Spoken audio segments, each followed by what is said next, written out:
SER Podcast. Con María Eugenia Rodríguez Palop, ¿cómo estás? Hola, muy bien. Jesús Maraña, buenas noches. Hola, buenas noches. Y Valentina Martínez Ferro, muy buenas noches. ¿Qué tal? Muy buenas noches. Donald Trump justifica su decisión de mantener al chavismo en el poder en Venezuela para que no se repita lo que pasó en Irak tras la invasión. Si recordáis un sitio llamado Irak, donde todo el mundo fue expulsado, la policía, los generales, todos fueron expulsados. Y eso terminó convirtiéndose en el ISIS. En vez de ponerse manos a la obra, terminaron siendo el ISIS. Así que recuerden eso. Esto es lo más parecido que ha dado Trump de una explicación de por qué, después de dibujar al régimen chavista como el demonio en la tierra, mantiene el régimen salvo la cabeza. Es Nicolás Maduro. Vamos a analizarlo esta noche, pero es que el grado de intervencionismo que pretende mantener Trump en Venezuela es tal que ha mandado al director de la CIA a Caracas a reunirse con Delcy Rodríguez. Y esta tarde además ha aterrizado en Venezuela un primer vuelo con migrantes deportados desde Estados Unidos. Quiero decir, la conexión ya es fluida en todas las direcciones. Enviado especial de la SER, Nicolás Castellano, buenas noches. Hola Aymar, buenas noches. Sí, desde Fénix han llegado esos 2 centenares de venezolanos deportados en un Boeing 767 que ha aterrizado en Caracas. Los vuelos estaban suspendidos, aunque los había aceptado ya Maduro desde el 10 de diciembre y se ha retomado hoy el primero después del bombardeo de Caracas y la captura del presidente venezolano. Un paso más, como dices, en la estrecha relación con la Casa Blanca, que está fortaleciendo con el Palacio de Miraflores, habitado ahora por Delcy Rodríguez. Mientras el ministro de Defensa ha desvelado hoy que finalmente fueron 83 los fallecidos, entre ellos 47 soldados venezolanos asesinados por las tropas de Trump en el asalto a la residencia de Maduro. Y una última hora, Aymar, acaba de decir el fiscal general Tarek Saab que lo que quería el régimen, el enemigo, era que hubiera un baño de sangre como en Irak o Libia, y que eso no ha ocurrido ni va a ocurrir. Y también hemos hecho referencia, como decías en portada, a esa visita del director de la CIA, que se reunía con Delcy Rodríguez a la vez que María Corina Machado estaba en la Casa Blanca. ¿Sabemos para qué, Nico? De momento se desconoce. Lo que ha trascendido a través de ese artículo de New York Times y de algunos blogueros con información de Caracas es que venía a atornillar las medidas de seguridad, a garantizar que ella garantizara esa transición política y sobre todo, Aymar, a comprobar que el ejército sigue arropando a Delcy Rodríguez, que hay un cierre de filas total y por tanto, tal y como se ha venido filtrando incluso desde la Casa Blanca, la opción mejor para esta transición era seguir confiando en los que gobernaban hasta hace prácticamente 14 días, porque era una manera de evitar lo que ha reconocido hoy el propio Donald Trump, de evitar la inestabilidad de Venezuela. La damnificada por esa opción, María Corina Machado, se ha ido esta tarde a la sede de una de las fundaciones más conservadoras de Washington, muy afín al movimiento MAGA de Trump. Se ha ido allí para volver a explicar cómo vivió ella su encuentro de ayer con Trump. Dice María Corina Machado que Venezuela va a ser libre con el apoyo de Trump, pero no concreta, dentro de esa libertad, si Trump le ha aclarado cuándo se van a celebrar elecciones libres en Venezuela, Nico, que esta es la clave de todo. Sí, ha sido una larga comparecencia, Aymar, como intentando restablecerse después de entrar ayer prácticamente por la puerta de atrás a la Casa Blanca. María Corina Machado ha prometido volver pronto a Venezuela, acabar, dice, con el chavismo, unas horas después de ese bajo perfil de su visita a la Casa Blanca. Ha tirado de acusaciones clásicas a Maduro y al chavismo, al que ha vuelto a acusar de albergar a todo tipo de organizaciones terroristas, y sobre todo sigue tendiendo la mano a Trump porque cree que él le va a ayudar a liberar Venezuela. Venezuela va a ser libre, que nadie lo dude. Y esto va a ocurrir gracias al apoyo que hemos recibido del presidente Donald Trump. Yo sentí un enorme respeto hacia el pueblo de Venezuela ayer cuando entramos a la oficina Oval. Niega María Corina Machado, Aymar, que exista una disyuntiva entre Delcy y ella, sino que entre ella y la justicia. Tampoco se ha atrevido a exigir un calendario de elecciones, todo esto atacando de nuevo a Delcy Rodríguez y acusándola de ser lo peor del régimen. La señora Delcy Rodríguez, la justicia de los Estados Unidos tiene suficiente información, y la justicia internacional. Solamente les recuerdo que no solamente es ideológicamente comunista y muy fanatizada, pero además ha sido, como en el cargo de vicepresidente, quien ha supervisado y ejecutado todo el proceso de represión en Venezuela. Es decir, los centros de tortura están bajo su dirección. Es responsable directa. Y a todo esto, Aymar, en Caracas hay mucha mofa con la visita de María Corina Machado a la Casa Blanca. Hay caricaturas que la muestran al lado, por ejemplo, de un pizzero y dándole paso primero al delivery a la Casa Blanca que a ella en esa entrada auxiliar. Nico, gracias. Hasta luego. Hoy le han preguntado los periodistas a Trump cómo vivió él el momento en el que María Corina Machado le entregó la medalla del premio Nobel. Él está pletórico. Lo que me ofreció me pareció muy bonito. Ella dijo: has acabado con 8 guerras y nadie merece este premio más que tú en la historia. Y pensé que era un gesto muy bonito. Y por cierto, creo que es una mujer muy buena y volveremos a hablar. Y ella dice que se lo dio a Trump porque Trump se lo merece. Esto lo ha dicho en la Fox. Y más pro Corina que ella misma, Cayetana Álvarez de Toledo, hoy en Antena 3, justificando ese episodio de la entrega del premio Nobel. En este gesto que ella tuvo ayer, ha hecho una cosa muy importante. Entre el ego personal y la libertad del pueblo, ella ha antepuesto la libertad del pueblo. Ella ha dicho, es verdad, hay gente para la cual tener esta medalla es muy importante, ¿no? Para mí no hay nada más importante que la liberación de Venezuela, que la libertad de mi país. Y eso es una lección, yo creo que para todos. Lo que pasa es que no lo ve igual el comité noruego que entrega los premios Nobel y que ha emitido un comunicado esta tarde advirtiendo de que el premio Nobel se lo dieron a María Corina Machado y que es intransferible. Isabel Villar. Sí, insisten en que la medalla es el símbolo físico que confirma el galardón, pero que el premio, el honor y el reconocimiento permanecen inseparablemente unidos a la persona elegida por el Comité del Nobel. Vamos, que por mucho que Machado le dé la medalla a Trump, la que va a pasar a la historia de los premios, como la que recibió el de la Paz en el año 2025, the Nobel Peace Prize for 2025 to María Corina Machado. Siempre será ella. For her tireless work promoting democratic rights. La decisión de Machado atraviesa hoy la política noruega. Incluso los partidos más conservadores son críticos con la opositora venezolana y también con Trump por aceptar el regalo. Desde el partido centrista, por ejemplo, dicen que lo retrata como alguien que se apropia de los éxitos de los demás. Pero los más beligerantes son los partidos de izquierdas. La líder de la formación izquierda socialista afirma que lo que ha pasado es absurdo porque el Nobel de la Paz no se puede regalar. Dice que las reiteradas amenazas de Trump contra Groenlandia demuestran por qué habría sido una locura otorgarle a él ese premio. Desde el Partido Rojo, más a la izquierda, uno de sus portavoces plantea incluso que se destituya a los miembros del comité que eligieron a Machado como ganadora. El exalcalde laborista de Oslo ha tachado lo ocurrido de embarazoso y dañino para uno de los premios más importantes y reconocidos del mundo. Y en la radio pública, la exsecretaria de Estado del Ministerio de Exteriores noruego ha resumido todo lo que ha pasado como algo muy patético. Quien de momento se ha negado a valorarlo es precisamente el gobierno noruego. Desde el Ministerio de Exteriores no han querido hacer comentarios con el argumento de que el Ejecutivo no tiene nada que ver en la concesión de este premio. Esta es toda la información, esta es la foto completa. Vamos ya con el análisis. Empiezo por Timaraña. A ver, estamos viviendo una tras otra jornadas que son surrealistas, ¿no? Es decir, si estuviéramos en otra coyuntura y las consecuencias de estas jornadas fueran menos graves, pues serían para reírnos, ¿no?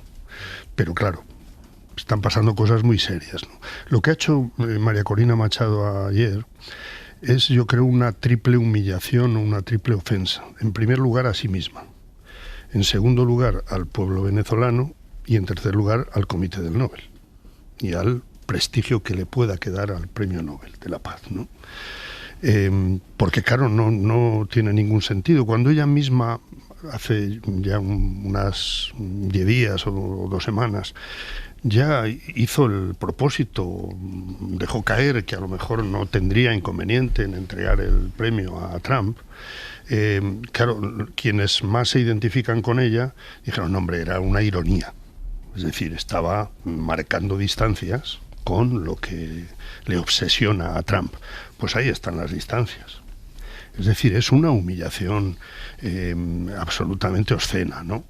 Es verdad que, bueno, pues dices también, Trump al aceptarlo, sabiendo perfectamente, no sé, supongo que alguien se lo habrá dicho, si no lo sabe, ¿no?, que el Nobel no es transferible, también se ataca a sí mismo, pero con Trump estamos más acostumbrados. Pero María Corina Machado, que yo creo que necesita no solo conservar, sino acrecentar en lo posible el crédito que pueda tener en la oposición venezolana, pues hombre, olvidar que ha habido un ataque a la soberanía de su país, que se ha secuestrado al presidente por mucho que que ella se enfrente o haya sufrido las consecuencias de un régimen autoritario.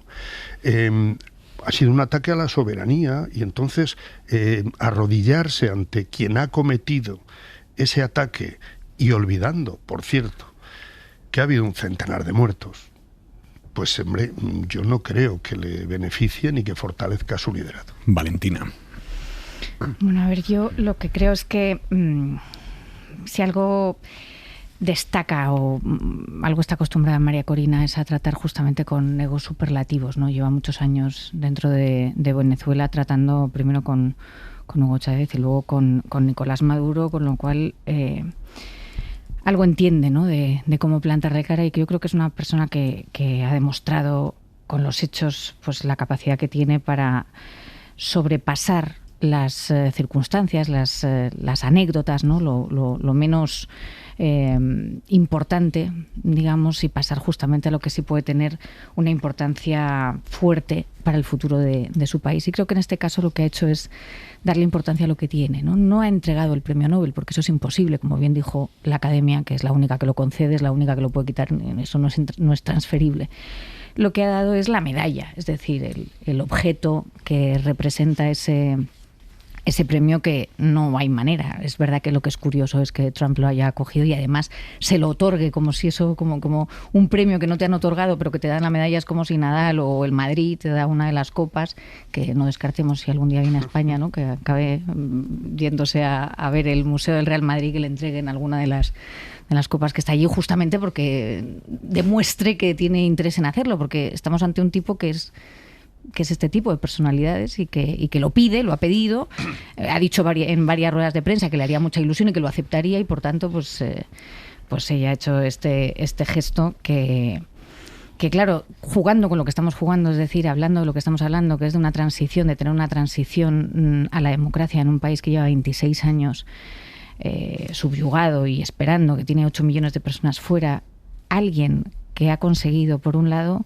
unir a toda la oposición en torno a ella, 2, que a ella le imposibiliten presentarse a esas elecciones, y aún así, presentando a alguien como Edmundo, que tenía, digamos que poca fuerza, ¿no? Incluso física, para poder afrontar esas elecciones, las ganaron con un 73% y organizó a 1 millón de personas que fueron capaces de recoger las actas para probar que esas elecciones se habían ganado, ¿no? O sea, me parece que es alguien que tiene un mérito que va más allá de los gestos que ahora puede hacer, y que justamente es capaz de entrar por la puerta de atrás o lateral de la Casa Blanca. Es decir, no hace de, como otros, ¿no?, de la necesidad virtud, y lo que se dedica es a presionar ahora por esa transición, que es lo importante, y sobre todo, como ha dicho, por acabar con un régimen del terror y liberar a los presos políticos, que es lo que ahora le... ¿Me permites una un segundo? Muy rápido. Dame un segundo. Sí. Primero Palop, y bueno, completamos una primera ronda y después Jesús. Sí, bueno, a ver, aquí no se la está juzgando a ella, evidentemente, ni se está juzgando su recorrido en todo lo bueno que ha podido tener. Lo que se está juzgando es el acto concreto de la entrega, ¿no?, de esto. Y a mí me ha parecido un patético acto de propaganda, una humillación personal y política y un vasallaje impropio, precisamente, de alguien como ella, de alguien que tiene ese recorrido. Es lo sorprendente, entre otras cosas, ¿no? Porque lo que muestra, o al menos se puede leer, es que tiene una gran desesperación por tener foco y por gobernar, pese a quien pese, en Venezuela, y con el apoyo de quien tenga que recabarlo, ¿no? Estamos además, o ella está frente a una persona que le ha despreciado, o sea, que ha dicho que ella no está capacitada, que no está preparada para gobernar Venezuela, y que ha preferido el chavismo tuneado de Delcy Rodríguez, de quien dice que es una persona fantástica, que además se ha sometido a todos sus dictámenes. Es decir, que él lo que muestra es un poder absoluto frente al chavismo y frente a la oposición, ¿no? Tenemos un CEO que ejerce un poder imperial, que siempre funciona con la misma gramática, que es la subordinación económica, el expolio de los recursos, los colaboradores locales y el desprecio de las instituciones. Y este señor lo que hace es convertir todo en una cáscara.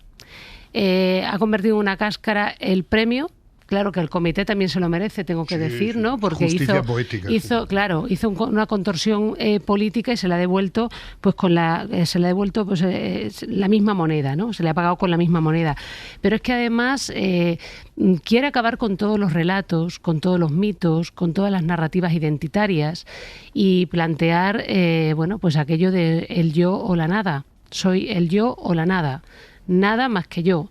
Y yo no creo que Corina le esté haciendo ningún favor a Venezuela con este tipo, digamos, de actitudes, ¿no? Me ha dejado bastante sorprendida, justamente porque yo estaba en la idea, como decía Maraña, de que esto era una cosa simbólica, que lo había dicho como algo irrealizable.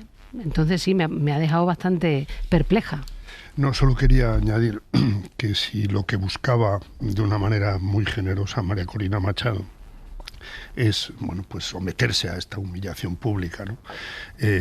Por el bien del futuro de la democracia en Venezuela y demás, y de los tiempos, o de intentar acelerar esos tiempos y demás, si es que en la cabeza de Trump estuviera en el horizonte el intento de democratizar, que yo, desde luego, no hay ningún indicio de ello. Es que lo más humillante de todo ya no es todo lo que hemos comentado, sino el hecho de que después la portavoz de la Casa Blanca volviera a decir: María Corina Machado no tiene ni el apoyo ni el respeto del pueblo venezolano. Es que es muy fuerte. Esta es la conclusión de la reunión de ayer, porque no salió Trump, no salió nadie más a hacer ninguna matización ni ningún anuncio de esa reunión. Entonces, a mí eso ya me pareció el Es una colmo. chica maja. Sí, una chica estupenda. Claro, lo que pasa es que hemos visto esta misma actitud de Trump con en muchas otras ocasiones. O sea, aquí tuvimos muchas manifestaciones, momentos con la Vuelta Ciclista a España y el gobierno, ¿no?, de apoyar mucho ese frente contra Israel y por el genocidio en Gaza, por toda esa discusión que teníamos con el genocidio, y vimos al presidente del gobierno llegar a Egipto y, oye, cabeza inclinada ante un señor que era él, que es Trump, el que recibía allí para aplaudir ese gran plan de paz. Pero vamos, hemos visto a Rute, al secretario general de la OTAN, llamarle, Rute, claro, no, lo de yo entiendo que lo del presidente nos cuesta más, deprimir. sí, porque lo de España nos cuesta más, hay pero que analizar lo que se dice, por eso, que quiero decir que demás, en esta que ya venimos viendo a muchos, por no decir a todos los líderes de la Unión Europea, cómo se presentan en la Casa Blanca, se sientan detrás del pupitre del presidente Trump, como si fuesen... que todos se han humillado frente a Trump, según tú, en el mismo nivel. En el mismo nivel, de la misma manera. Cada uno al nivel al que te deja precisamente el que te humilla. Por eso es una humillación. Hombre, yo creo que... El que coloca el nivel... Hemos visto al presidente Petro de Colombia. Hemos visto al presidente Petro de Colombia... En efecto, mira, Petro, te voy a dar la razón. Petro, creo... Desde decir esto, acabar yendo por la Casa Blanca, a que le quitaran el visado para no entrar en Naciones Unidas... El hecho de que ella no sea la única no significa que todos lo hayan hecho. Por supuesto, ella no ha sido la única. A mí me parece que Petro también ha reculado por demás. Es decir, nuestro ministro de Exteriores ha hablado con Marco Rubio y no tenemos ningún conocimiento. Yo espero que siga hablando con Marco Rubio. Sí, pero no tenemos ningún conocimiento ni nunca nos ha dicho. Bueno, ayer o anteayer en el Congreso de los Diputados evitó mencionar la palabra Estados Unidos en todo su discurso. Es decir, pero yo creo que es mezclar de verdad churras con merinas, francamente.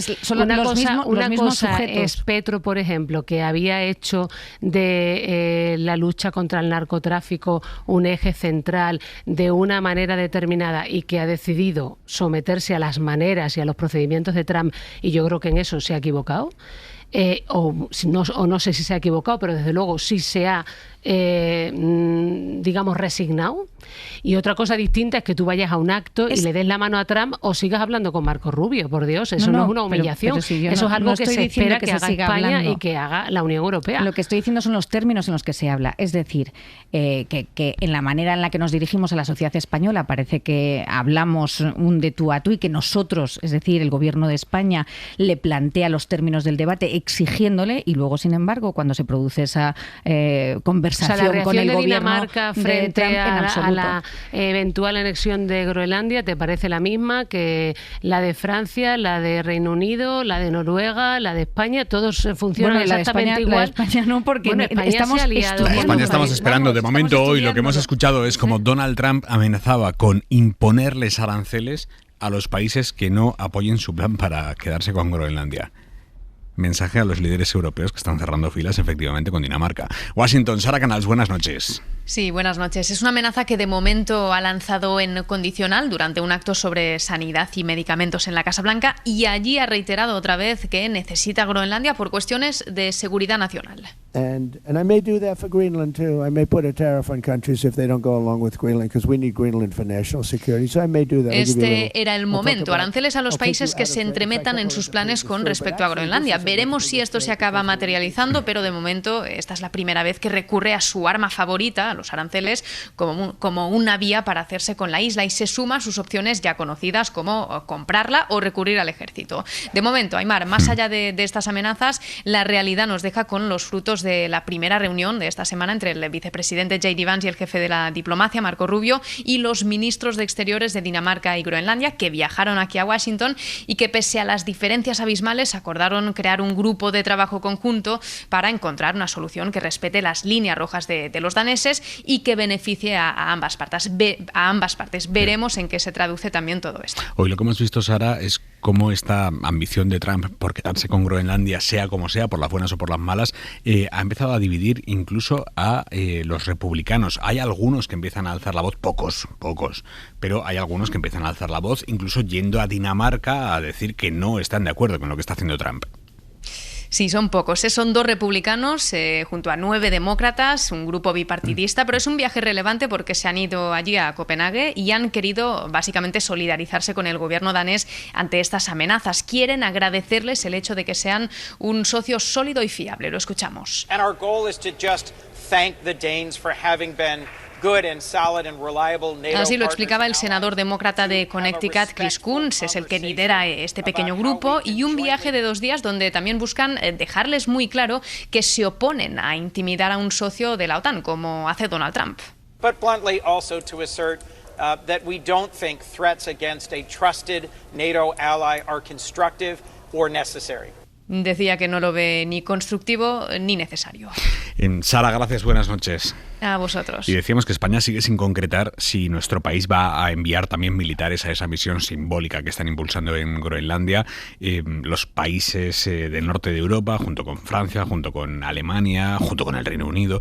La ministra de Defensa, Margarita Robles, dio a entender ayer que el anuncio podía ser cuestión de horas. Sin embargo, hoy José Manuel Álvarez, el ministro de Exteriores, ha pedido cautela en Telecinco. Estamos teniendo una serie de reuniones con el resto de los socios europeos que en estos momentos están siguiendo e interesándose por la situación de Groenlandia al nivel al que nosotros lo estamos haciendo, y estamos intercambiando y haciéndonos una composición de lugar, y una vez que tengamos todos los elementos, pues se tomarán las decisiones que tengamos que tener. ¿Estaría justificado, Maraña, que España se sumara a esta misión? A ver, yo creo que tú mismo has dicho, sería simbólico, ¿no? Y por lo tanto, si se considera que un gesto de ese tipo puede contribuir a frenar estas ínfulas imperialistas, ¿no?, que está demostrando Trump, pues España yo creo que debe estar con los países de Europa que están dispuestos a, digamos, frenar esa corriente. Yo creo que está demostrado ya, ¿no?, con Trump, que las políticas de apaciguamiento, como en su día históricamente se demostraron, no funcionan. Él está acostumbrado a chantajear, y quienes le han respondido con actitudes firmes, pongo el ejemplo de Lula en Brasil o el de China, que tiene mucha más fortaleza para responder de esa manera, bueno, funciona bastante mejor. ¿Cuál es el problema a mi juicio?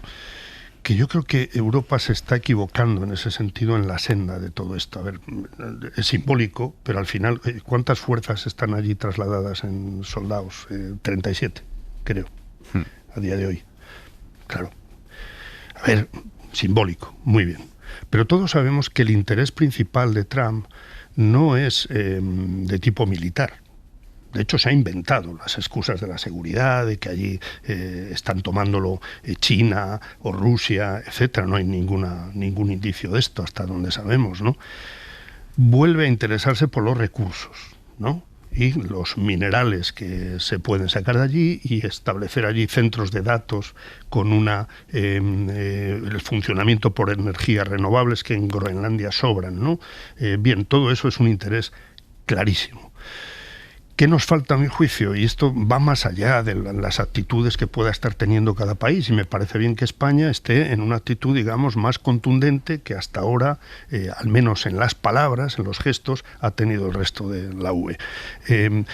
Esto tiene que ser, o se toma como una oportunidad para desarrollar el proyecto político de Europa, con todo lo que eso conlleva, y eso conlleva un proyecto de seguridad también, pero a lo mejor el proyecto de seguridad no tiene tanto que ver con enviar 15 o 20 o 35 soldados a Groenlandia, sino algo mucho más importante que eso, es asumir que no es que tengamos o no que dejar la OTAN, es que la OTAN nos ha dejado a nosotros, no digo a los españoles, a Europa. Y esto lo transforma todo en esos términos también, ¿no? Palop.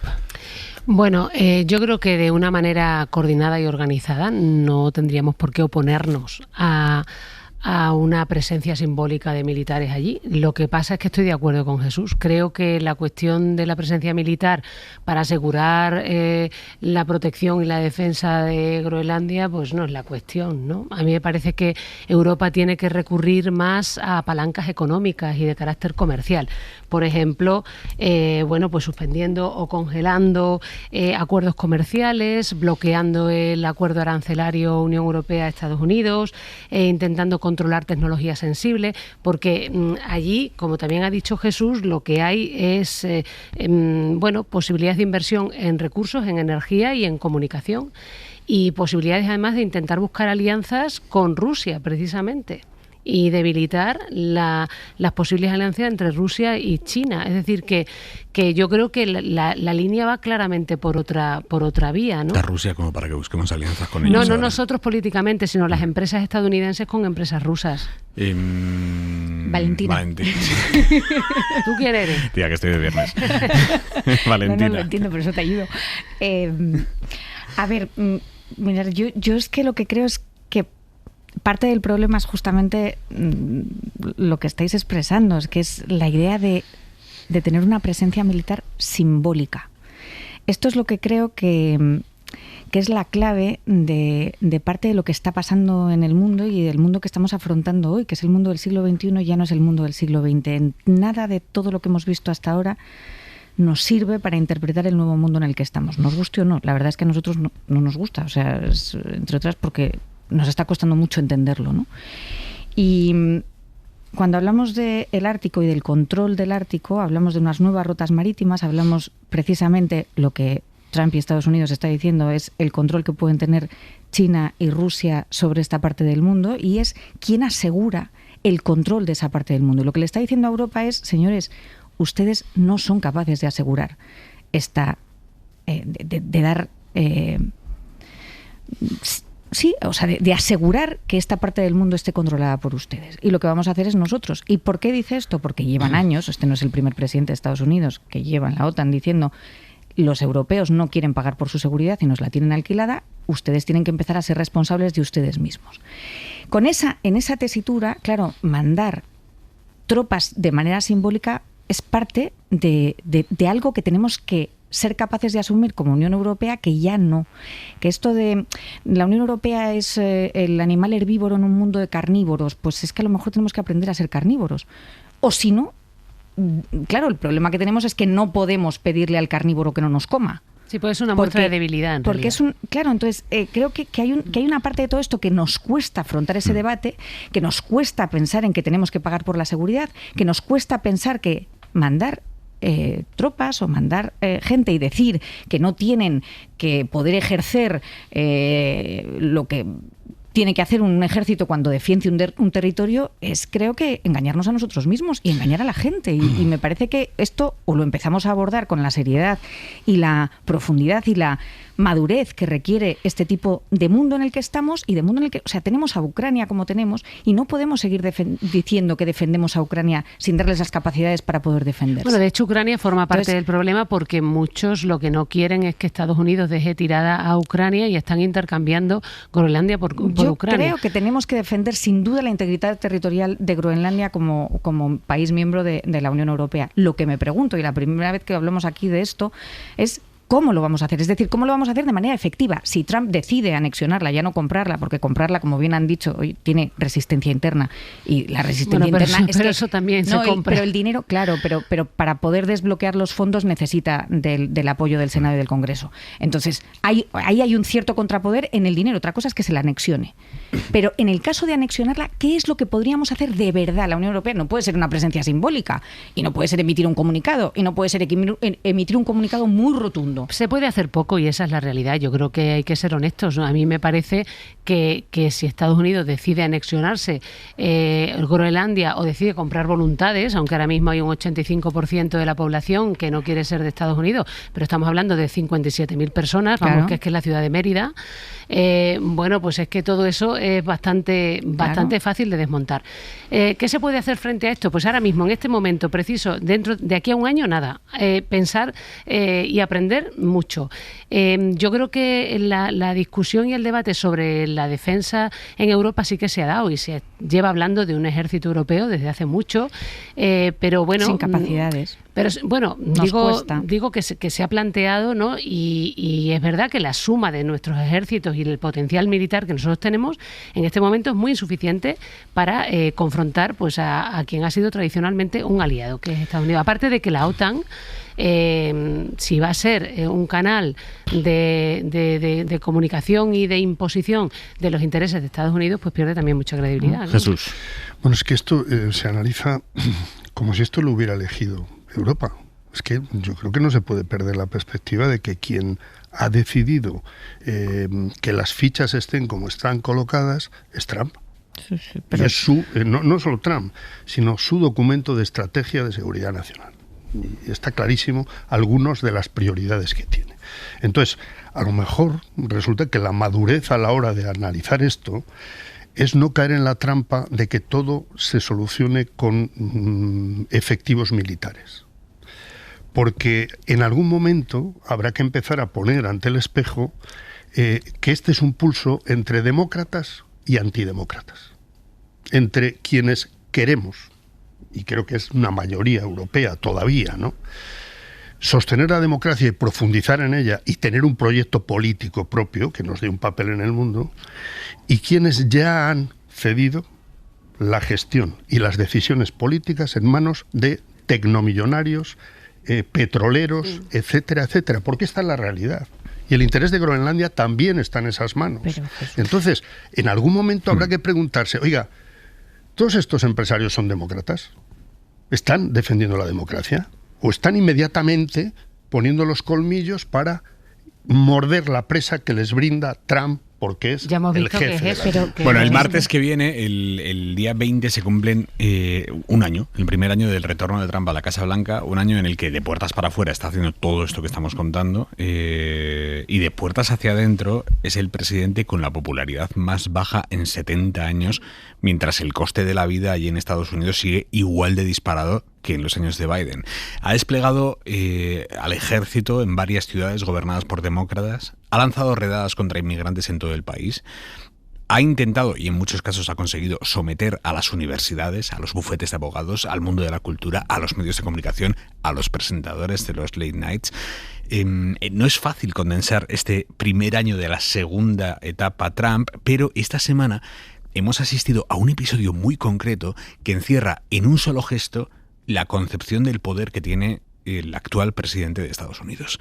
Miguel Ángel Muñoz Encinas, buenas noches. Hola Aimar, buenas noches. El martes Trump fue a visitar una fábrica de Ford en Michigan. El presidente va por una pasarela de la fábrica a media altura cuando, desde la planta inmediatamente inferior, un trabajador le grita algo.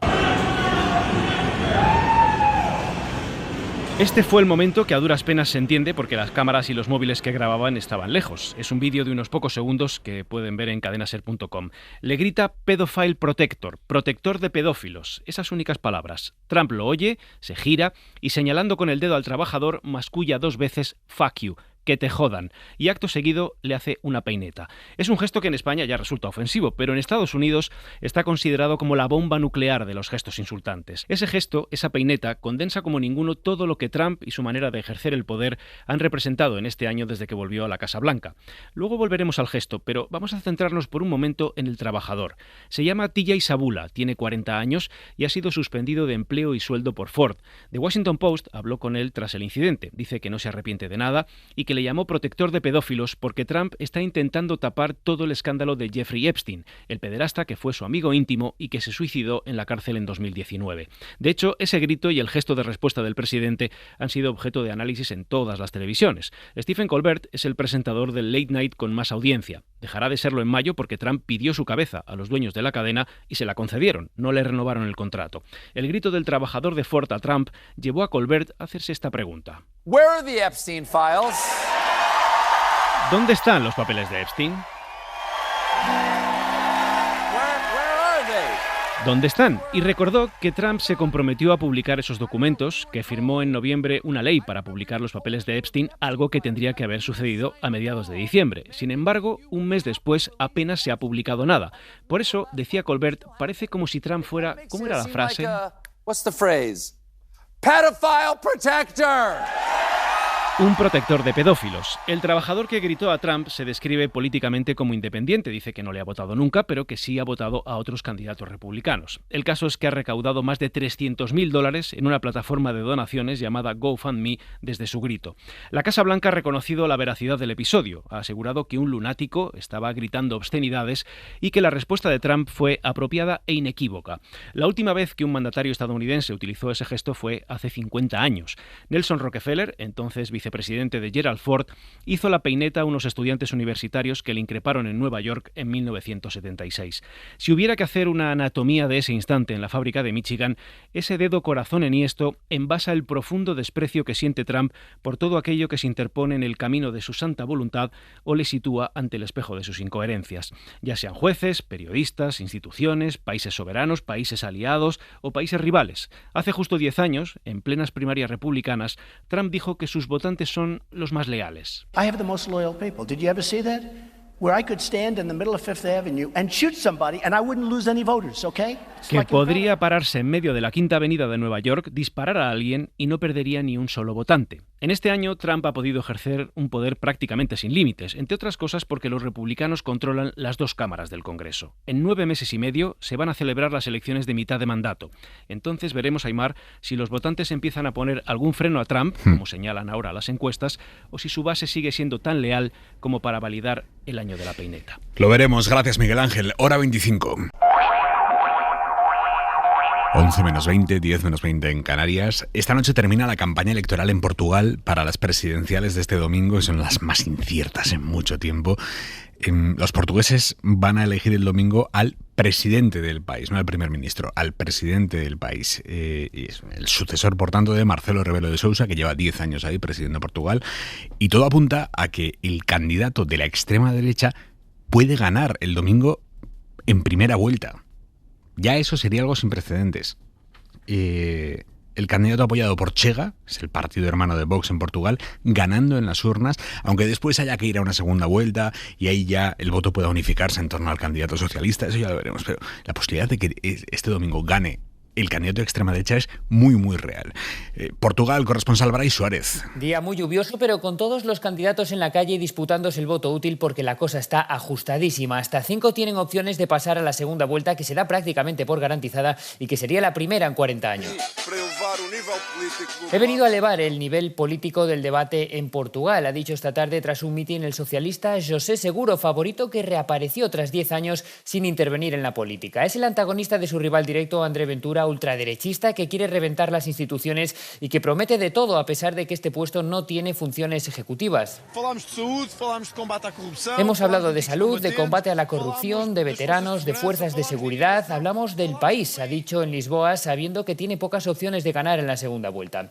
El actual presidente Rebelo de Sousa, que no opta a un tercer mandato, les ha dejado un recado. El mundo está más imprevisible, Europa es más imprevisible, es más difícil su tarea que la que yo he tenido, ha dicho hoy también en Lisboa. Gracias, Brais. Héctor Sánchez Margalef, buenas noches. Buenas noches. Investigador principal del CIDOF, del Centro de Estudios Internacionales de Barcelona. ¿Cómo se explica que la extrema derecha, este señor André Ventura, pueda ganar el domingo en las urnas?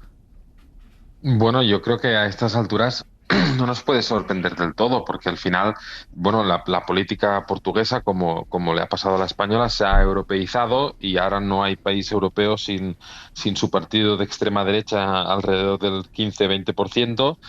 Y al final es una primera vuelta sin consecuencias, se entiende, porque habrá una segunda, entonces no nos puede extrañar del todo. A pesar de esto, el 20%, 20 y pico por ciento que le dan las encuestas es más o menos lo que sacó en las legislativas últimas, donde, eso sí, sacó los mejores resultados de la breve historia de Chega. Entonces, bueno, hay un malestar social en Portugal como en el resto de Europa, y eso se está traduciendo en votos a los candidatos de extrema derecha, que además en muchos sitios, Portugal también, no han tenido responsabilidades de poder con anterioridad.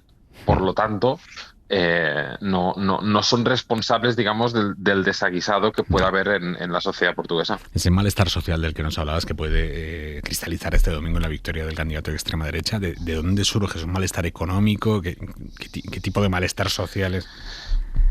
Está un poco mezclado entre las necesidades materiales, digamos, y las inmateriales, ¿no? Y esto viene de muy lejos, pero es que en el caso de Portugal, si nos vamos 10 años atrás, ¿no? O 11 si quieres, ¿no? Cuando gana António Costa,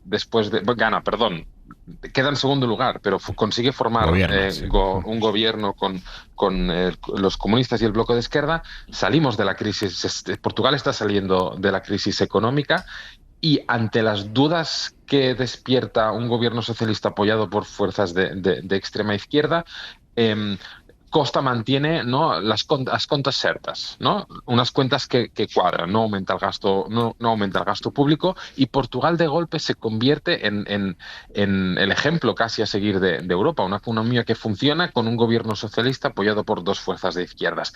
Y ese ha sido el relato de Portugal en los últimos 10 años, ¿no? Un país que económicamente va bien y le ha ido muy bien, y de hecho The Economist les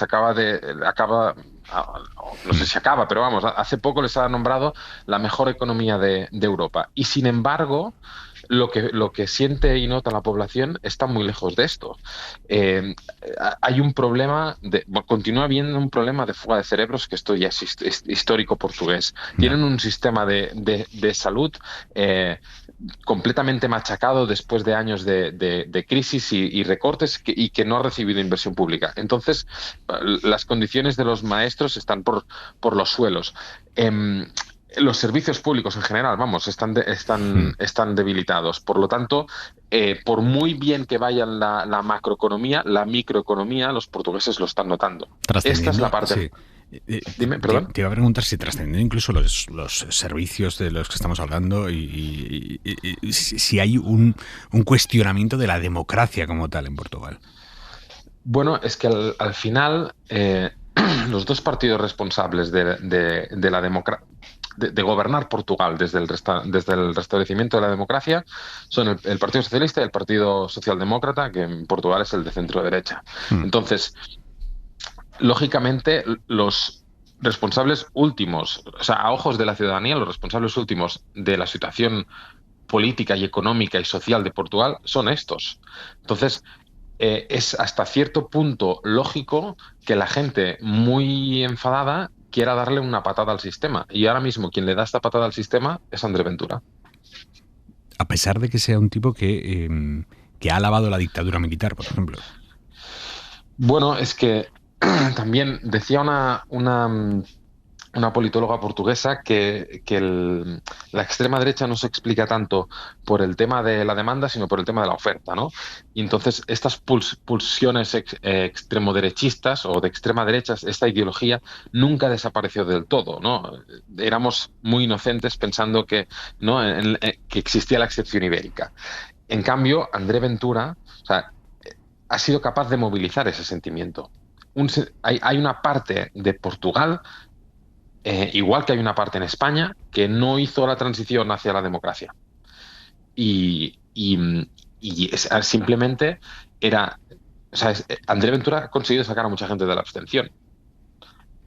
Gente que no, gente que le ha venido de otros partidos, pero sí que ha movilizado abstencionistas. Entonces, esa gente, esa ideología estaba ahí. Si a eso le sumas el malestar económico-social, pues tienes el cóctel perfecto para conseguir los resultados que está consiguiendo. Aquí en España estamos viendo que el auge, claro, de Vox está llevando también al PP, lo está arrastrando, digamos, a ese territorio más duro, por llamarlo de alguna manera. Eso en Portugal también está pasando con la derecha moderada. Sí, digamos. Sí, totalmente. De hecho, en la anterior legislatura, que ya gana las elecciones el PSD a los socialistas, en Montenegro se niega a pactar con Chega, y de hecho hay una discusión interna en el PSD donde hay gente que se inclina, un poco como sucede en el PP, ¿no? Gente que se inclina por aproximarse a Chega, y gente que no. En estas elecciones, ante el crecimiento de Chega, el PSD ha reaccionado de la misma manera que reaccionó el PP, que es decir, abriendo la puerta a poder pactar y colaborar con ellos en lo que haga falta. Y esto se ha visto en algunas políticas públicas que han intentado el gobierno de Montenegro, especialmente en el tema migratorio. Han endurecido los requisitos para entrar al país en Portugal, han endurecido la ley de reunificación familiar de gente migrante, y ahí, de hecho, el presidente de la República, saliente, Rebelo de Sousa, mandó de vuelta la ley al Parlamento. De hecho, pidió al Tribunal Constitucional que revisara si esa ley era constitucional o no. O sea, que también ha ejercido su papel de árbitro el presidente saliente, pero en definitiva sí que vemos como el PSD está abrazando algunas cosas de algunas políticas de la agenda de Chega. Héctor Sánchez Margalef, investigador principal del CIDOF. Mil gracias, Héctor. Muchas gracias a vosotros, a disponer. Valentina. Pues así es como se plantean estas elecciones, que es verdad que es curioso porque en la primera papeleta, la papeleta va con, creo que son 14 opciones, y se invalidaron 3 de ellas. Es decir, hay 3 de los aspirantes que no pueden ser candidatos porque no cumplían los requisitos legales. O sea, hay 11 solamente válidos.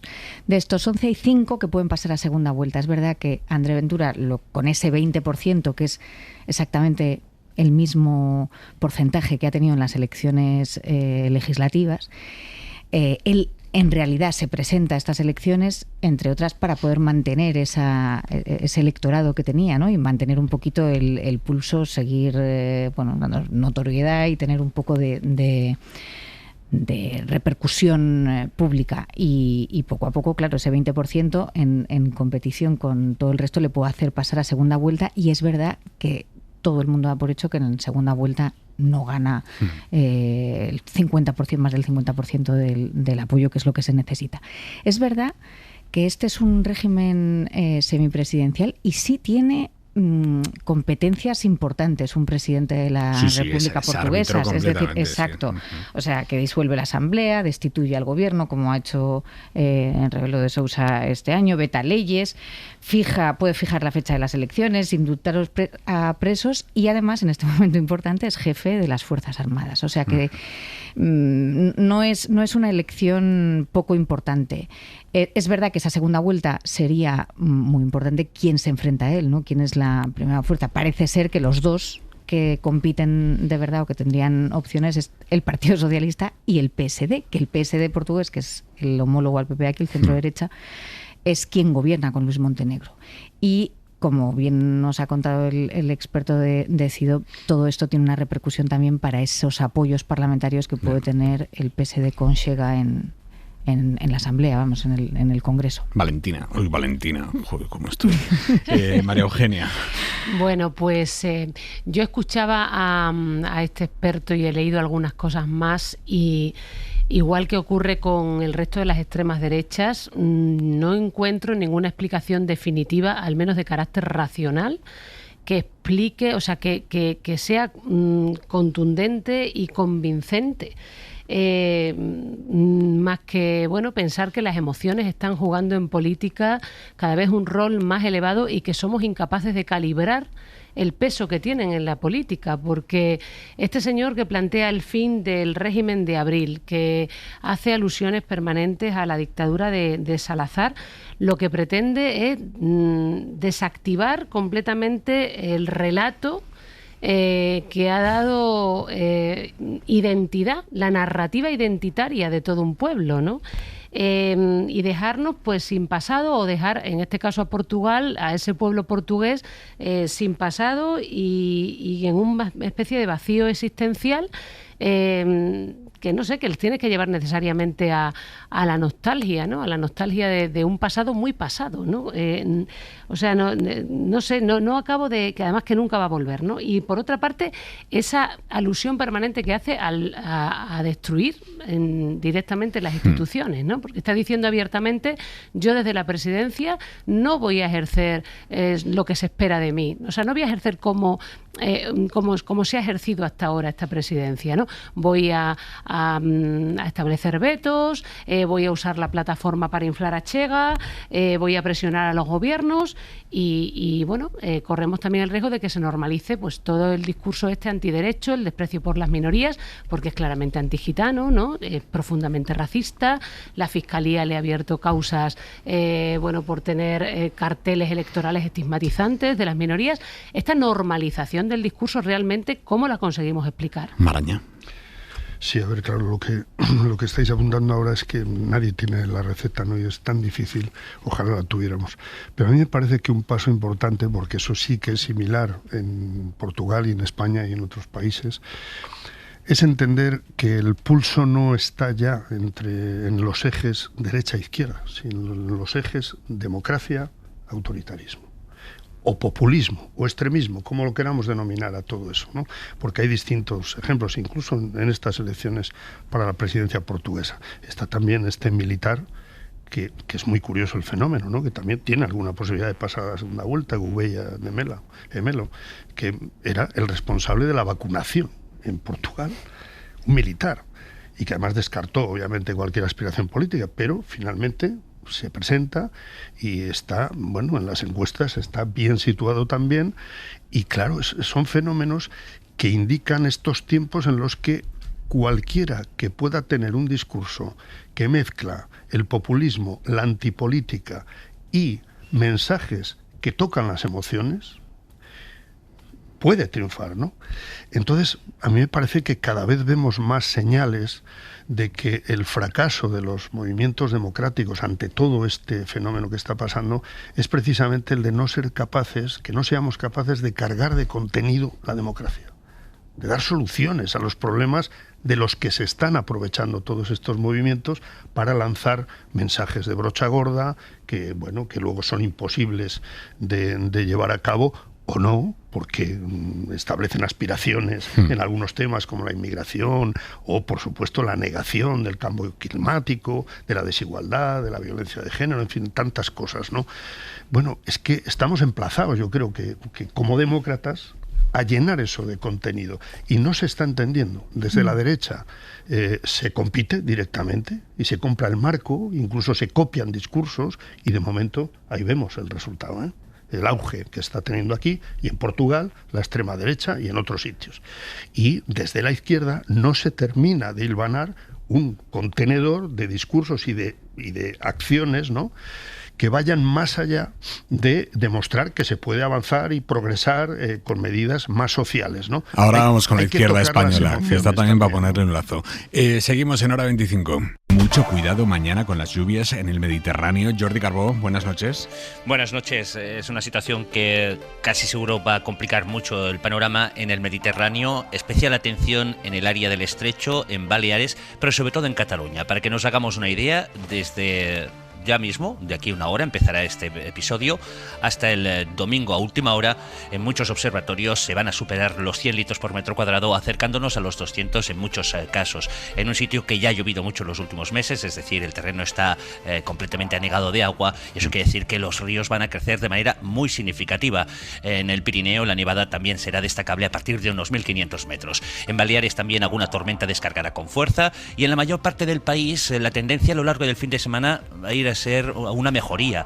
Mañana todavía chubascos, nieve alrededor de los 1.000 metros en el centro y norte de la península, pero el domingo en general ya va a hacer más sol, quitando el Mediterráneo, y con ambiente más frío que los últimos días. ¿Y para la semana que viene qué se dibuja? Lo peor puede venir a principios de semana, no está claro, los modelos discrepan un poco, los modelos que utilizamos para hacer pronósticos, pero nos plantean un nuevo temporal en el Mediterráneo que, si se confirma, pues todavía podría traer muchos más problemas, pero insisto, ese todavía no está del todo claro. Gracias, Jordi. Hasta el lunes. Hasta el lunes. Adiós. Hola, Iago de Vega, ¿cómo estás? Hola, Aimar, ¿qué tal? Muy buenas. Temporal larguero. Temporal ahí en el Madrid. Ya, ahí no, sí que tienen temporal y de los gordos. Han visto cómo en los últimos 5 días más o menos se iba la Supercopa de España, se iba la Copa del Rey, se iba Xabi Alonso, venía Arbeloa. Mañana a las 2 de la tarde, partido contra el Levante, y veremos cómo recibe el público del Santiago Bernabéu a este equipo donde ya no está Xabi Alonso. Veremos si miran al campo a los jugadores, si miran al palco donde está Florentino Pérez. Lo que está claro es que este proyecto de momento no funciona y queda todavía mucha temporada por delante. Le queda al Real Madrid, la lucha por la Liga y la lucha por la Champions. No le queda más esta temporada. Además, ha arrancado ya la 20ª jornada en Primera División, o lo que es lo mismo, el primer partido de la segunda vuelta en Cornellà el Prat. Podemos decir que sorpresón, porque le ha ganado el Girona 0-2 al Español, que es el equipo revelación esta temporada.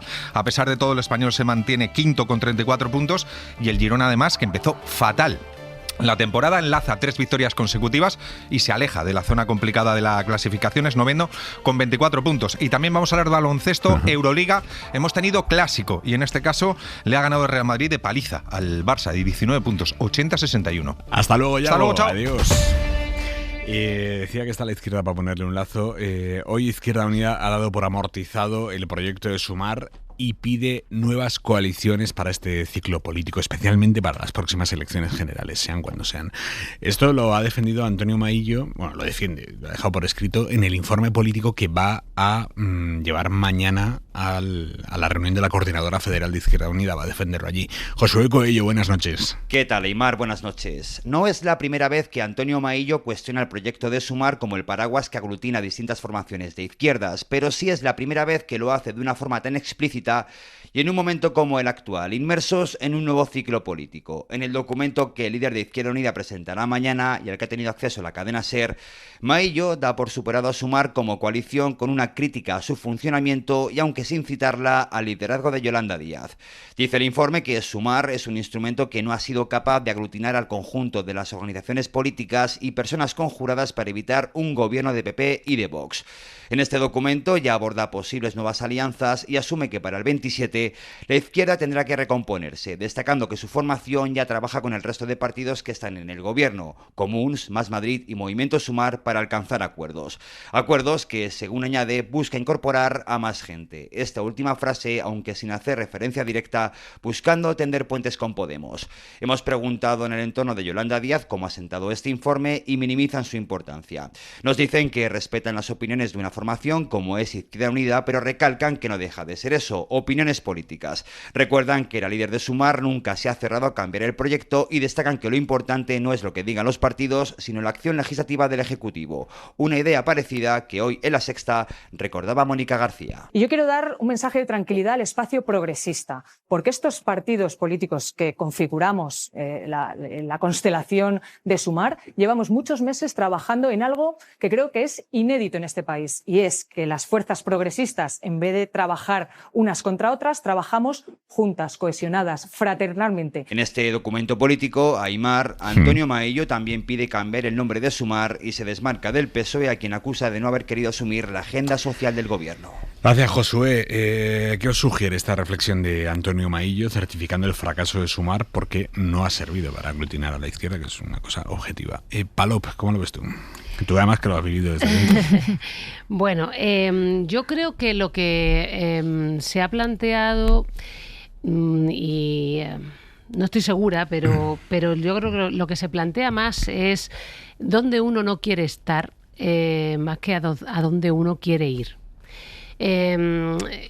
Ahí es evidente que hay un cuestionamiento del liderazgo de Yolanda, a quien todo el mundo reconoce su competencia y como ministra de Trabajo, ¿no? Todos los avances que hemos disfrutado en este tiempo en ese ámbito, pues yo creo que se debe, por supuesto, a su carácter y a su determinación, pero que es ya un liderazgo cuestionado en el espacio, y eso no se le escapa a nadie y no se le escapa a ninguno de los partidos que forman parte de ese espacio. Creo que también, yo al menos lo he interpretado así, aunque en la redacción vuestra no parece que se haya interpretado lo mismo, pero yo creo que hay un intento de zafarse de Podemos, ¿no? De decirle a Podemos: no somos ya vuestro rehén. Podemos se niega a formar parte de ninguna coalición con Más Madrid y Sumar, y aquí hay claramente una apuesta por Más Madrid y por Movimiento Sumar, ¿no? Entonces, bueno, si Podemos quiere estar muy bien, y si no, pues se acabó el momento de Podemos. Podemos se ha quedado muy enganchado en su acto, en su momento fundacional, sin haber, yo creo que digerido bien el éxito del 15M, y están todavía dando vueltas en un movimiento muy, muy nostálgico, ¿no? Y yo creo que ofrecen ya muy pocas alternativas, la verdad, creíbles al menos, ¿no? Y después, bueno, hay también un intento de evitar que el PSOE capitalice la centralidad del gobierno, ¿no? Tener una posición propia, señalando pues las propuestas que se hacen en el ámbito de la vivienda. Todo eso está muy bien. O sea, todo esto se ha entendido muy bien, pero a mi modo de ver, la deficiencia está en que no se sabe cuál es la propuesta, cuál es la novedad. ¿Quiénes componen, digamos, ese espacio? ¿Son los mismos? ¿A quiénes se quiere abrir ese espacio? Parece que es a los mismos. Las recetas son también recetas un poco del pasado. Y falta además emociones positivas, ¿no? Antes hablábamos de la importancia de las emociones en política. Yo creo que esas emociones negativas a las que apela la extrema derecha se tienen que compensar no con más racionalismo y más discurso, sino con emociones positivas, con más alegría, ¿no? Yo a veces leo a gente de izquierda que está permanentemente autofustigándose, somos lo peor, que mal lo hacemos todo, no damos respuesta. Bueno, yo creo que no, yo creo que la extrema derecha es una reacción precisamente a todos los avances de la izquierda, y hay que plantear también propuestas, yo creo que más emocionantes, más audaces. Jesús, ¿cómo lo ves tú? Sí, en esta parte que dice María Eugenia yo coincido totalmente, ¿no? Tienen que superar esta cosa muy típica de la izquierda, de la melancolía y de que hemos hecho mal, que se han hecho cosas mal, por supuesto, pero como se han hecho en otras latitudes, ¿no? Pero hace falta un chute de energía y de decir, oiga, que es que todo lo que está pasando también es una reacción a los avances que se han conseguido, ¿no? Pero en todo caso, bueno, Maillo, para empezar, ya había anunciado en su día que en enero tenía que ponerse en marcha algo. Es verdad, no se ha definido, ¿no? Pero ese anuncio, que yo creo que sí es coherente con otras reflexiones que ha venido haciendo Antonio Maillo, de que se necesita superar el espacio actual de Sumar, el espacio a la izquierda del PSOE, etcétera. Bueno, pues necesitaba un paso más para abrir cuanto antes el debate sobre lo que quiere ser ese espacio, qué proyecto y qué liderazgo necesita y cómo se articula. Bueno, yo reconozco que me ha sorprendido la forma en que hoy hemos conocido ese documento de mañana. No sé si hay algún ingrediente también como de ansiedad, ¿no? En la situación en la que se está, no podemos seguir mirando al cielo sin que pasen cosas. Y ahí también coincido, la emplazada en ese sentido es fundamentalmente Yolanda Díaz. Por supuesto, el resto de los partidos también. Y una novedad, que yo creo que no lo es tanto, pero que estaba sustanciándose, yo creo que también es que no es, yo no lo interpreto tampoco así, como un llamamiento a que tiene que ser la unidad de todo ese espacio, me da la impresión de que se está dando por bastante descontado que Podemos no quiere estar ahí, porque además lo han explicitado bastante, ¿no?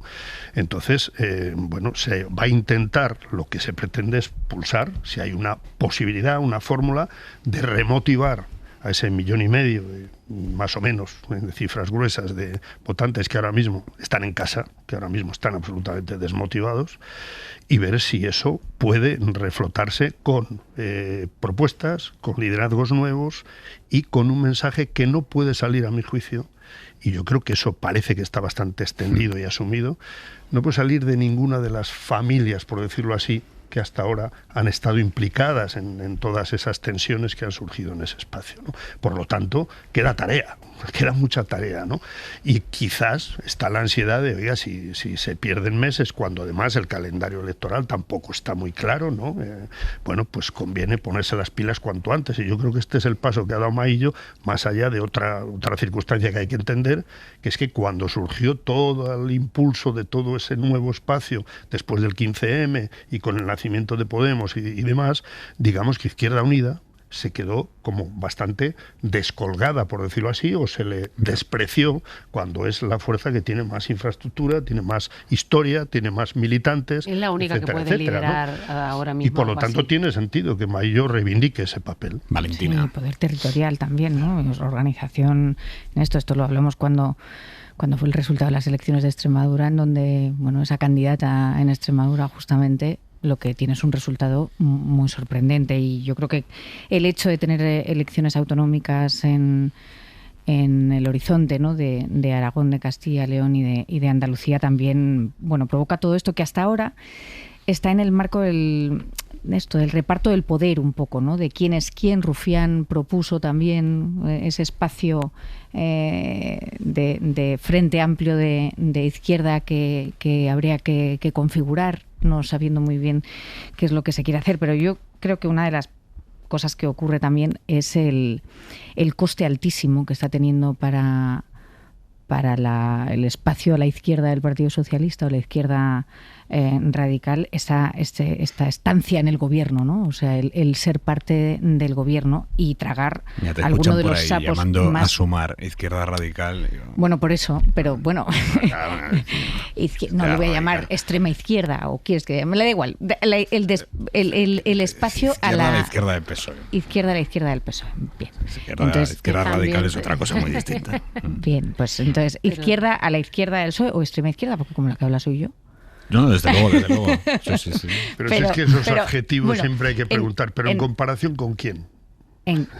Bueno, venga, termina, Valentina. En comparación con ser capaces de que esa izquierda trague con los abusos de Paco Salazar sin decir absolutamente nada, con la corrupción del Partido Socialista sin decir absolutamente nada, con que se espera. Hombre, dijeron, bueno, sí, como la exigieron un cambio del gobierno y Pedro Sánchez pasó de ello. Pues eso.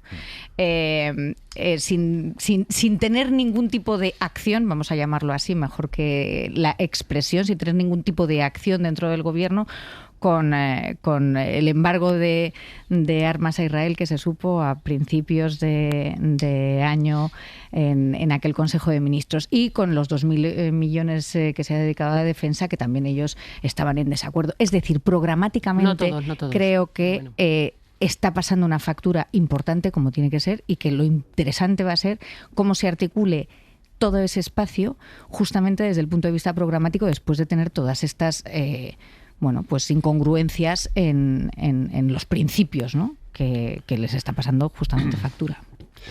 A ver, hay un reto que yo creo que todo el mundo tiene claro en ese espacio. Lo que no se tiene tan claro es cómo superarlo, ¿no? Y el reto es este que apuntábamos, de superar las melancolías y reivindicar el orgullo de lo que se consigue y se ha conseguido desde 2018. Y una parte, por mucho que se desprecie y se diga no, pero han tenido motivos para dejar el gobierno, claro, pero eso es entregar el gobierno en estas circunstancias. Eso es ir a peor. Es ir, para el punto de vista de la izquierda, sin duda, ¿no? Tal como están las encuestas, sería, bueno, pues si se quiere, oiga, hágase usted el harakiri cuanto antes. Bueno, vale, se puede pedir. Pero porque para eso no entras en el gobierno. Lo que te coloca es para lo que sirven los principios, ¿no? Que es para el poder, punto. En el poder no, claro, en el no hay poder hay principios. que combinar, sí, claro que hay principios, pero hay que combinar, como todo el mundo sabe, Pues eso. y todo el mundo que ejerce el poder lo pero sabe. esto hay que entenderlo también cuando el poder está al otro lado. No, pero claro, luego, y es que- a ver, todo el es mundo que eso lo no se entiende entiende. también. pero yo lo que creo que hay que Normalmente no. intentar Yo creo que ni respetar. principialismo ni cinismo. Por eso. Las dos cosas son malas. Yo creo que hay que intentar respetar que haya una resistencia a comprar el marco que pretenden dar desde otros lugares, ¿no? Es decir, bueno, a la derecha le interesa un marco y es que Sumar ha tragado con todo lo que hace el PSOE. Y Sumar reivindica, oiga, hay cosas en las que un papel ha tenido claramente Sumar, desde luego en las medidas Hombre, por sociales, en supuesto. todos los temas relacionados con el Y Ministerio de feministas Trabajo. también. Y también en el asunto de Gaza o de la propuesta de seguridad europea, etcétera, pues Venezuela. hay posiciones diferentes.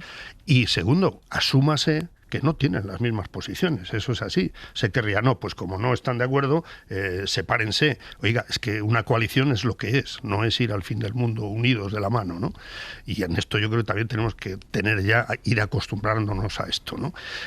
Y cada uno debe saber a quién elige de socio y qué supone eso en términos de contenidos, de programas, etcétera, etcétera. Está pelado ese espacio de la izquierda, insisto, y esto todo el mundo coincide, en liderazgos nuevos que de verdad impulsen y que tengan el respeto y el crédito de todos los que forman ese espacio. ¿Pero en quién estás pensando, Jesús? No, yo no hago quinielas, y lo sabes. No me digo hacer quinielas. Aparte de que en política se sabe perfectamente, es como cuando hay cambios de gobierno, ¿no? Basta que se pongan 3 nombres para que no, para que se quemen, ¿no? Lo que pasa es que Entonces, queda un año y poco como mucho para las próximas generales y aquí tienen que aflorar liderazgos que sean mínimamente estimulantes para la pero gente. los liderazgos estamos de acuerdo en que van a toda velocidad ahora. Los liderazgos no necesitan mucho tiempo para cuajar, sobre todo si no vienen de Marte, los liderazgos. Sí, además mientras más tiempo estén en bocas de unos y otros, es peor. Al final los liderazgos se deciden en muy poco tiempo, ¿no? Lo que no es necesariamente bueno, pero es lo que el margen que tienes, tal y como están las con la cosas, misma ¿no? facilidad.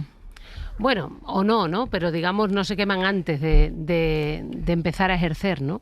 Yo creo que Sumar ha hecho cosas muy positivas en el gobierno, ha cambiado mucho al PSOE, la fisonomía, la estructura y la orientación del PSOE, y lo ha hecho mejor, a mi modo de ver, lo que no significa que no haya incurrido en contradicciones y que ejercer el poder no suponga manejar más o menos de forma solvente esas contradicciones. ¿Pero en qué ha cambiado Sumar al PSOE? Bueno, yo creo que las posiciones, por ejemplo, en política de defensa que ha tenido el PSOE, bueno, podían haber sido mucho peores. Pero es que, claro, depende de dónde estés partiendo. O sea, tú no tienes más que ver las posiciones que tienen algunas personas dentro del PSOE anti-Sánchez y por qué. Y la mayor parte de los porqués tienen que ver con las aportaciones de Sumar. O sea, es así. O sea, y buena parte del PSOE, una parte del PSOE retranqueada, que todo el mundo sabemos quiénes son, por ejemplo, García Paje y otros tantos, se mueven fundamentalmente por lo que ellos llaman el odio a Podemos. Lo metes todo todavía en ese paraguas y ahí están, cavando el hoyo. Y evidentemente, en el ámbito de la política exterior, en el ámbito de la política comercial, en el ámbito de la política verde, en el ámbito, o sea, en todos estos ámbitos. ¿Tú crees de verdad, María Eugenia Rodríguez, que Sumar ha tenido una influencia real en la política exterior de este gobierno? Yo creo que en alguna medida sí. De hecho, mira, por ejemplo, evidentemente todo depende de dónde partamos, que es lo que ha dicho también antes Jesús, ¿no? Depende de con quién te compares. El propio Maillo ha reivindicado que la posición del gobierno frente a Venezuela se modificó en una determinada dirección gracias a la presión en concreto de Izquierda Unida. Esto lo ha dicho el propio Maillo. Bueno, que a uno le puede parecer mucho y a otro muy poco. No estoy evaluando, estoy diciendo que ellos reivindican cambios. En la cuestión de la vivienda también ha habido movimientos y de hecho ellos presionan. En temas de consumo también los ha habido. En temas de trabajo, vamos a ver, yo he sido... Te estaba preguntando por la cuestión exterior que habías puesto sobre la mesa. Y ahí, si me permites, un aspecto que para mí es muy interesante, yo creo que se verá en los próximos meses o cuando llegue la siguiente cita electoral. En la visión de España, en la visión del Estado, si vamos más a la realidad, bueno, la realidad cada uno la define como quiere, ¿no? Plurinacional de España, que no quiere decir un Estado dividido ni en destrucción, sin un Estado plurinacional, o otra visión más unitaria, más centralista. Y en esto, que ya el PSOE había dado avances en distintos congresos, recordemos la Declaración de Granada, la Declaración de Barcelona, etcétera, pero yo creo que la coalición y el empuje del espacio a su izquierda y, por supuesto, la necesidad de pactos también con los nacionalismos, yo creo que está empezando, hay signos, a mi juicio, muy claros, de que va perfilándose una visión más claramente plurinacional y no centrada o condicionada tanto por el cinturón de la M30. Y esto es muy importante, porque eso puede ser un giro en el que por fin se podrá discutir, espero, en términos de realidad y no de mitos y de invenciones, sino decir, oiga, ¿qué somos y qué queremos ser como país y cuáles son las fortalezas? Y a veces las fortalezas se dejan en un rincón por el debate identitario y de, oiga, ¿quién es más patriota aquí, no? Esto, fíjate, en términos de patriotismo, lo que estamos viviendo a nivel global, ¿no? De falsos patriotismos. Bueno, pues yo creo que será un debate interesante en el que el espacio de la izquierda tiene un papel importante. Sí, tiene un papel sin duda. Lo que pasa es que yo creo que todo esto que estáis comentando, que tiene una repercusión importante tanto en el gobierno como en los programas políticos o en las acciones de las políticas públicas que se han ido poniendo en marcha, no está teniendo un reflejo ni en las encuestas ni en los resultados electorales que está teniendo la izquierda del Partido Socialista. Lo está rentabilizando el PSOE. Pues y justamente parte de todo esto es lo que se intenta reivindicar. Se quiere quedar la izquierda, si quiere tener alguna alternativa, tiene que diferenciarse necesariamente del PSOE. Y eso de es hecho parte lo intentan. Bueno, y hay otros factores que, perdonadme, pero no se ponen sobre la mesa, pero habrá que discutirlos y es necesario discutirlos. ¿Cuál es? ¿Hasta qué punto influye la desinformación? ¿Con qué manos está y con qué tendencia está la inmensa mayoría de los medios en este país? Tantas cosas que condicionan absolutamente. Pasa aquí y pasa en otros países. Y esto condiciona también. Es que el final del gobierno de Sánchez va a ser un final muy en soledad.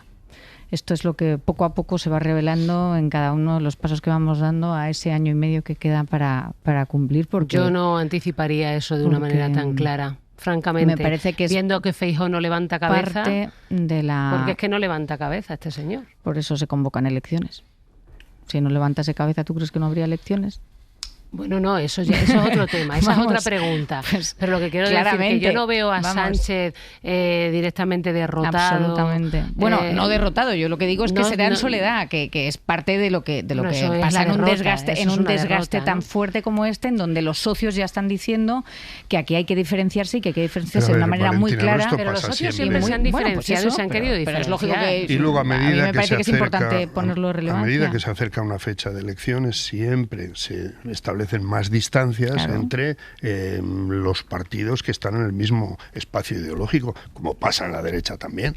Esto es una ley política que es así, y además yo creo que debe ser así, siempre que sirva para renovar programas y para acercarse a resolver problemas de la gente. Si una de las cuestiones es cómo permanentemente se ponen marcos de discusión y de debate público que a menudo no tienen nada que ver con lo que interesa a la gente. Además, yo creo que objetivamente el Partido Popular está claramente en peor condición, en peores condiciones que el Partido Socialista.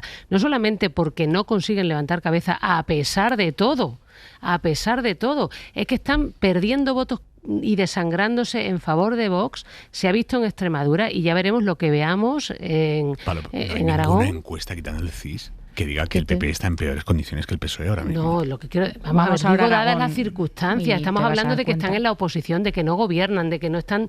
estoy hablando dadas las circunstancias, cuidado, entiéndaseme. Lo que estoy diciendo es que a pesar de todo, de estar el PSOE en el gobierno, de tener todos los casos judiciales, de toda la cuestión del Paco Salazar y compañía, de todos los errores, contradicciones, de todos los medios atacando permanentemente a Sánchez, de la demonización de Sánchez. Fuerza. Bueno, Es que el Partido Popular no acaba de rentabilizar todo eso. Que no va en primera fuerza. Como se podía esperar. ¿O verdaderamente crees que Feijóo está fuerte? Va a ganar Aragón. ¿Pero tú crees que Feijóo está fuerte? ¿Crees que María Guardiola está fuerte? El que creo que no está fuerte es Pedro Sánchez. Claro, pero Pedro Sánchez está gobernando. Es que lo que estoy diciendo es que por eso quiero que se me entienda. También y Juanma también. Y Guardiola también. Y han ganado. Bueno, Guardiola, que se puede ganar. Ha ganado, por Dios. Vamos a ver, no me hables de Extremadura porque es penoso. Lo que ha hecho Guardiola es penoso.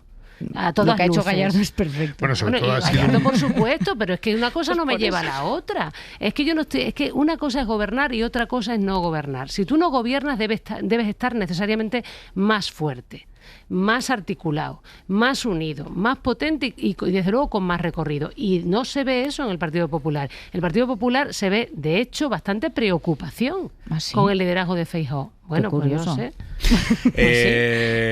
Tenemos noticia de última hora. Señoras, tenemos noticia de última hora. La Casa Blanca acaba de anunciar la creación del Comité Nacional para la Administración de Gaza, que es ese organismo que anunciaron en su día que iban a crear para supervisar lo que ellos llaman la transición en Gaza. Han creado una junta ejecutiva en la que efectivamente, como se anunció, está Tony Blair ahí dentro. Joan Jimeno, última hora, buenas noches. Buenas noches, Aimar. Lo acaba de anunciar en un comunicado a la Casa Blanca y se confirma que Tony Blair va a estar en esa junta, junto también el jefe de la diplomacia estadounidense, Marco Rubio, el enviado especial para Oriente Próximo, Steve Witkoff, o el yerno de Trump, Jared Kushner. Trump también ha nombrado a un alto representante para Gaza y a un comandante que va a ser encargado de supervisar la desmilitarización de la franja. Dice el texto que cada uno de ellos va a tener una responsabilidad, una especie de cartera, algo así como un ministerio. Esta Junta de Paz, lo decías, forma parte del plan de Trump por el que se llevó a un alto el fuego en la franja de Gaza. ¿Con qué autoridad? Es impresionante. O sea, decide montar un gobierno en Gaza. O sea, es que no ya que hable con su socio Israel, que ha cometido todos los crímenes que ha cometido, sino que directamente. Tiene todas las pelotas en el aire. Yo creo que la sorpresa va a tener que desaparecer en algún momento, ¿no? Porque es que ya no sé cuánto tiempo puede durar sorprendiéndonos. En fin, bueno, lo dejamos aquí por hoy. Tendremos tiempo para analizarlo. María Eugenia Rodríguez Palop, Valentina Martínez Ferro y Jesús Maraña. Un abrazo, amigos. Un abrazo. Para no perderte ningún episodio, síguenos en la aplicación o la web de la SER, Podium Podcast o tu plataforma de audio favorita.